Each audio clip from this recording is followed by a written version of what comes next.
It was evident the other day that there were some polling centers that were involved in the elections, but in real sense, aziko kwa ground. So one of the things that we must do as citizens is for us to do our own individual audit to confirm whether it is true a polling center, for example, say by the name of Kasarani Polling Center, Primary School Polling Center, or Kajiando Primary School Polling Center, does it exactly and actually exist on the ground? Number two, we must know how many polling stations are in that particular center, because those are the infrastructures that Zakayo is going to use to rig the elections. There is no doubt that our country is facing an imminent danger where our democracy is at the verge of being mutilated by Mr. Zakayo Arap Tamam. Remember, Zakayo has never been a Democrat. He has not embraced democracy. He has not embraced peaceful mechanisms of resolving disputes. If you were to speak about the kind of involvements in which he has been previously involved in that have plunged this country into serious chaos, then you cannot mention Zakayo with the word peace, and Zakayo cannot be in one sentence. And therefore, what he's scheming a situation that will occasion this country to be ungovernable. He's precipitating a situation whereby he's going to tell perhaps his parliament that we are now going to declare a state of emergency, so that then we are saying that the country has become ungovernable, and therefore we forfeit an election. Remember, this is a parliament that has completely been compromised by Zakayo. It has been completely emasculated by Zakayo. And therefore, if Zakayo comes up with money, and he says, I am going to declare a state of emergency in the event there is jittery and sporadic aspects of violation of peace, Zakayo is likely to declare a state of emergency. That is why in our approaches, we must have a surgeon's precision in the manner in which we approach this topic, that we may not precipitate a situation whereby we are going to invite Zakayo to constitutionally waive our democratic right of having an election on the second Tuesday of August. So even as we engage, we must understand that he holds that one very, very unique card that he can pull. He has a joker that he can pull, and you're all going to oblige. Because in an event where he declares a state of emergency, perhaps because we have gone out agitating for change, agitating for IEBC, then it means that we cannot conduct an election in that situation. Number two, that's the description of Zakayo. Number two, we must ask ourselves, why don't we have the IEBC? And how are we to constitute this IEBC? As we all know and aware, IEBC was to be constituted through a panel that was to be selected.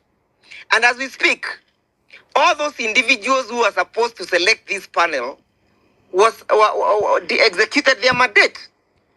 All the political parties that were supposed to select these panels did their work or did their task in accordance to the amended IEBC Act.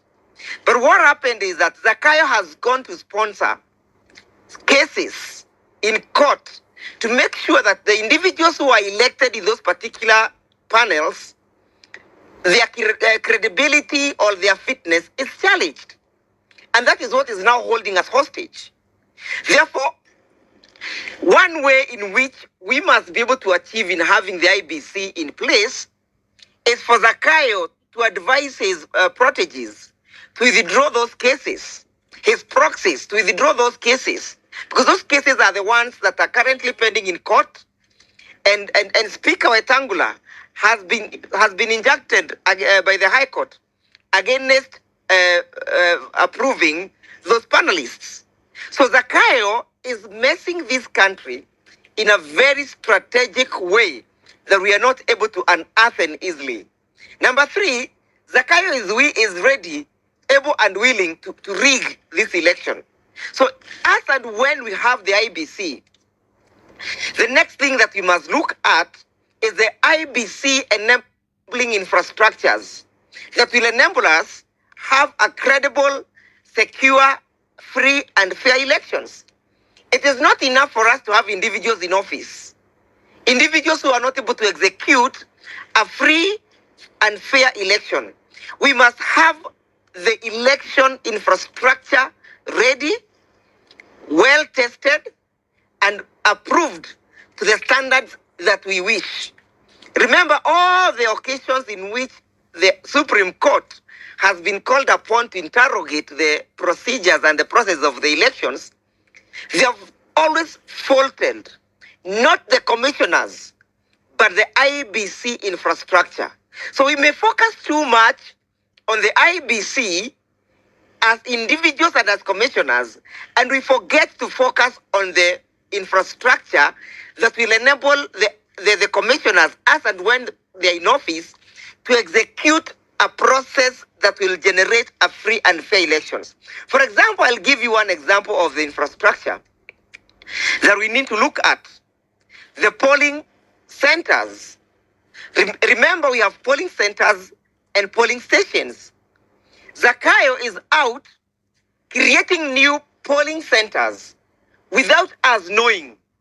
It was evident the other day that there were some polling centers that were involved in the elections, but in real sense, as ziko kwa ground. So one of the things that we must do as citizens is for us to do our own individual audit to confirm whether it is true a polling center, for example, say by the name of Kasarani Polling Center, Primary School Polling Center, or Kajiando Primary School Polling Center, does it exactly and actually exist on the ground? Number two, we must know how many polling stations are in that particular center, because those are the infrastructures that Zakayo is going to use to rig the elections. And as we speak, neither the IEBC, that is the Secretariat, nor Parliament is investing in securing these election infrastructures. We are all focused on making sure that we have the commissioners in office. But even as we await to have the commissioners in office, it is important for us to have the infrastructures being prepared to ensure that once the IEBC commissioners are in office, they are going to operationalize an effective election infrastructure. For example, Parliament has not told us to date who should be the host of the presidential election servers in Venezuela. So who is going to play host this time round? Remember, when we sought to open the servers, we were told that these servers are not within our jurisdiction. So is it going to be a situation that will repeat itself again, that will recur? So even as we focus on the commissioners, my advice is that another arm of the struggle should be focusing on these infrastructures. How is our IT infrastructure? Those individuals in the IT world, they should be coming up with a strategy that will make sure that Zakayo does not use that infrastructure to steal the elections. Those other people in the other comrades in the struggle, we must go and do physical audit of all the polling stations. For example, mimi mnanituma kwetu Karusho, ninaenda ninasemama mimi Ndegwa nimekuja nimeona polling center yangu iko.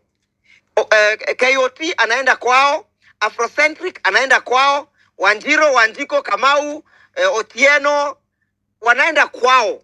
Wanaangalia kwamba polling stations ziko, so that we all understand how many polling centers do we have in the first instance.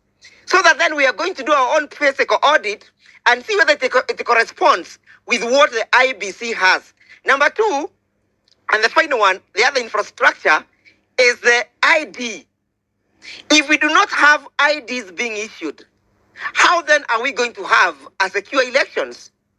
You know, Zakayo may decide to make sure that IDs are only issued oppress the regions that are that are opposed to his regime. That will be one way of manipulating the elections. So how are we going to make sure that we monitor the manner in which our IDs are being distributed? That is one of the things that we must have as an indicator, that we must be able to audit the process itself. So we must divide ourselves into various groups, various agitation and various groups of struggle. The one that will push to ensure that we have the IEBC commissioners in office. Another one pushing to ensure that we have an election process audited.